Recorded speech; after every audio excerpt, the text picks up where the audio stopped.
Welcome to Aditya stories. ఇది just video మాత్రమే కాదు, 2026కి ముందు నీకు నువ్వు ఇచ్చుకునే లాస్ట్ వార్నింగ్. 2026 న్యూ ఇయర్ అంటే జస్ట్ కొత్త క్యాలెండర్ మాత్రమే కాదు, కొత్తగా నువ్వు మొదలయ్యే సంవత్సరం. ఈ చివరి రోజులు కూడా లేజీగా ఎప్పటిలాగే వదిలేస్తే 2026లో కూడా అవే పాత అలవాట్లు, రొటీన్ లైఫ్, అదే జీవితం అయిపోతుంది. కానీ ఈ మిగిలి ఉన్న రోజులని నువ్వు కరెక్ట్గా యూజ్ చేస్తే నీ లైఫ్కి ఒక పెద్ద టర్నింగ్ పాయింట్గా మారుతుంది. అందులో మొదటిది, ఒకే లక్ష్యం ఒకే మిషన్. ఫస్ట్ నువ్వు ఒక 10 లక్ష్యాలని రాసుకో. అందులో నీ జీవితానికి నిజంగా మార్పు తెచ్చేది ఒక్కటే. ఇది జరిగితే నా జీవితం మారుతుంది అనే దాన్ని సర్కిల్ చేయి. ఇక అదే నీ మిషన్. ఆ మిషన్ని రేపటి నుంచి కాదు, ఇప్పుడే ఈ సెకండ్ మొదలుపెట్టు. ప్రతిరోజు మార్నింగ్ ఫస్ట్ 90 మినిట్స్ నీ లక్ష్యం కోసం మాత్రమే స్పెండ్ చేయి. చిన్నగా అడుగులు వేస్తూ స్టార్ట్ చేయి, కానీ గుర్తుంచుకో, చిన్నగా అయినా సరే డైలీ కన్సిస్టెంట్గా చెయ్యి. ఇక రెండవది, ఐడెంటిటీ షిఫ్ట్. జనవరి 1 కోసమే వేచి చూడాల్సిన అవసరం లేదు. నువ్వు మారాలని నిర్ణయించుకున్న క్షణమే మార్పు మొదలవుతుంది. నువ్వు ఎలాంటి వ్యక్తిగా మారాలనుకుంటున్నావో అలా ఇప్పటి నుండే బిహేవ్ చేయి.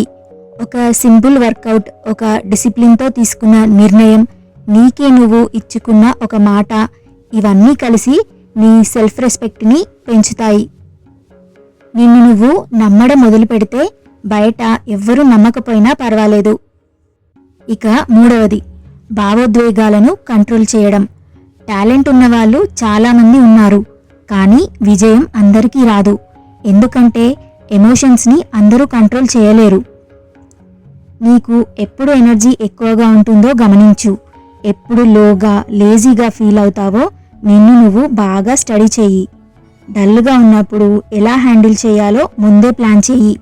అప్పుడే నువ్వు నీ మీద గెలుస్తావు. ఇక నాలుగవది, నీ ఇన్పుట్స్ని మార్చు. నువ్వు రోజు ఏం చూస్తున్నావో, ఎవరితో ఉంటున్నావో, ఏం వింటున్నావో అదే నిన్ను తయారు చేస్తుంది. ఫోన్లో అర్థం లేని ఎండ్లెస్ స్క్రోలింగ్ని తగ్గించు. నెగటివ్ పీపుల్కి దూరంగా ఉండు. నీ మైండ్ని క్లీన్ చెయ్యి. ఇక ఐదవది, నీ చుట్టూ ఉన్న ఎన్విరాన్మెంట్ నీ రేపటి రూపం అని గుర్తుంచుకో. నీకు మెయిన్గా డిసిప్లిన్ ఉన్న వాతావరణం కావాలి. నిన్ను ముందుకు నడిపించే వారితో ఉండు. నిన్ను కిందకు లాగి నిన్ను డిస్ట్రాక్ట్ చేసే వైపు వెళ్ళకు. నీ చుట్టూ ఉన్న వాతావరణమే నీ రేపటిని డిసైడ్ చేస్తుంది. ఇది మోటివేషన్ కాదు, ఇది నీ జీవితానికి ఇచ్చిన రియాలిటీ చెక్. 2025 మనకు చాలా నేర్పింది. ఎక్కడ ఓడిపోయాం, ఎక్కడ టైం వేస్ట్ చేశామో, ఎవరిని నమ్మకూడదో ఇవన్నీ 2026లో రిపీట్ చేయకండి. 2026 ఇంకో ఇయర్ మాత్రమే కాకూడదు, నీ లైఫ్ టర్నింగ్ పాయింట్ కావాలి. సక్సెస్ కావాలంటే నీ ఇన్పుట్స్ మార్చు. ఎనర్జీ కావాలంటే నీ ఎన్విరాన్మెంట్ మార్చు.